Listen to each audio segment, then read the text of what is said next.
عليكم ورحمة الله وبركاته. أنا اسمي دانا مسعود وأنتوا على الهوا على Alatorre News. Dana, English. Oh, my apologies. I speak in Arabic when I'm nervous. Good afternoon, ladies and gentlemen, and as always, thank you for tuning in to Alatorre News. My name is Dana Masood, and I'll be filling in today for the one and only Paul Alatorre. How was your Thanksgiving? Was it great? Be sure to upload pictures at alatorrenews.com. And coming up, for the weather, is it going to be sunny, rainy, snowy, or all three? Next is Aaron with the weather forecast.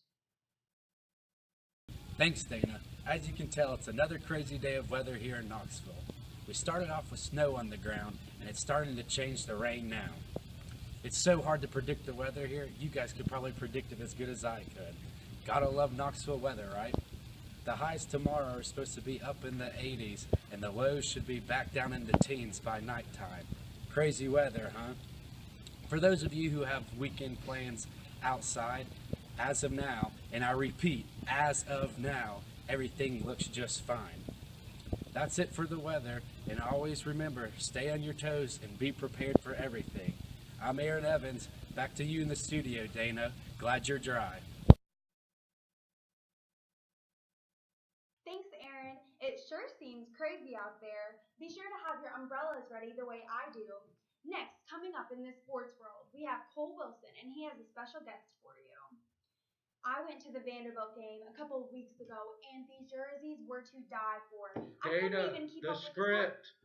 Oh, sorry about that. Here's Cole. As some of you may have heard, the University of Tennessee defeated the University of Kentucky 27 to 14 this past weekend in football. Now, it wasn't the prettiest win in the world, but a win is a win. Corey Miller, the senior defensive lineman from Wolford, South Carolina, was able to break Reggie White's single-game sack record, recording 4.5 sacks in that game against Kentucky. Now, the Vols jumped out early with two huge rushing touchdowns, one from Joshua Dobbs and the other from Ray John Neal, and then also they got a huge passing touchdown from Joshua to Jason Kroom, which put them up 20-0. After this lead was mounted, Kentucky wasn't really able to make a comeback or fight back, and they ended up dropping to a 2-10 record, while Tennessee got their 5th win of the season. Now, Tennessee does have high hopes for the 2014 season, even though their 2013 season is over, because they do have the second best recruiting class in the nation coming in. Next, I got a chance to talk with the University of Alabama's head football coach, Nick Saban. Hello, my name is Cole Wilson, and I'm from Alatorre News, and today I'm sitting here with Nick Saban, the head football coach of the Alabama Crimson Tide. Thank you for coming, by the way. Thank you for having me on. All right, I'd like to start out with a clip from this past weekend of the Auburn game. 7 yards. Number 8 clock, kick to go the other way, too. Gotta be careful, get it up. On the way. No, returned by Chris Davis. Davis goes left. Davis gets a block. Davis has another block. Chris Davis. No flags. Touchdown. Auburn. An answered prayer. All right, Mr. Saban, now that you've seen this clip, what's going through your mind? What are your emotions after? What's your reaction to this clip? Well, I'd be lying if I said I wasn't upset about the clip. It was a tremendous play. Never in my coaching days have I seen anything like it. But it's tough. But we got to move on. The season's not over. It's true. Now, how do you motivate your players for the upcoming bowl game and everything? It's tough. I understand, but how do you do it? Well, at Alabama, we are used to success and playing in the national championship, but you have to take every game one day at a time. And the season's not over because we lost one game. We still got a bowl game, and we still have to prepare for it. All right, so Nick, how do you prepare in the offseason knowing that you aren't going to be playing for an SEC championship or a national championship? It's nothing different. We still have to prepare the exact same as if we were playing for those games. No game's different. Some are just bigger than others. So we're still going to prepare like we're trying to win every other game. Okay, now this is a serious question. What is your favorite color?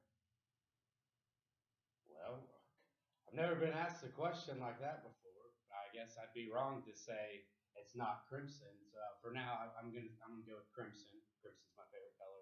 Good answer. Good answer. I understand because University of Alabama and everything. So let's talk about your quarterback. Now, what's his favorite animal? Now, you have got to be kidding me. Every single day you guys come in here and you ask me a question I don't know the answer to. How am I supposed to know the answer to a question like that? If you want to know that answer, go find AJ. I'm sure he can tell you. I don't know if it's an elephant or if it's a turtle. You need to ask AJ a question like that. Okay, Nick, it's okay. You don't have to yell or anything. Okay. It's all right. Okay, one more quick picture I have to show you. This was on ESPN College Game Day. It was a picture about TJ Yeldon.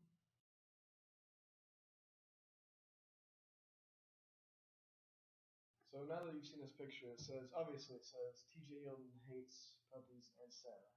How true is that?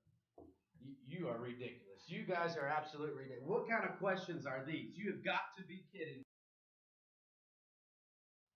As you can see, Mr. Saban was very upset. I would be too if I didn't have a chance to play for an SEC championship or a national title anymore. But that's it for me. I'm Cole Wilson from Alatorre News. Back to you in the studio, Dana. Thanks, Cole. Next, is the Hunger Games revolution related to the North Korean revolution that's currently taking place? I actually watched the Hunger Games for the first time this weekend, and I was biting my nails the whole entire time. Here's Nico with your international news. Hello, Dana. Reporting from Pyongyang, North Korea, I am Nika Abels. Over the past few days since the insurrection began, the violence has increased exponentially. According to White House reports, nobody expected this revolution. In that manner, it is very similar to the 1979 Iranian Revolution that deposed the Shah of Iran. Now, that is where the similarities end, as that was a peaceful revolution and this one is far from.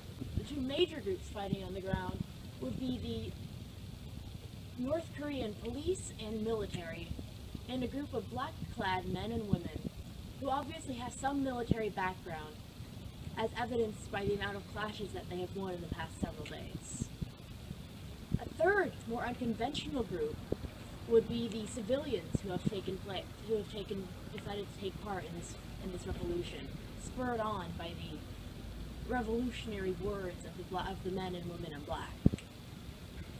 These civilians, both farmers and businessmen alike, are messing with military equipment and stores. Seemingly overnight, graffiti has sprung up all over claiming revolutionary slogans.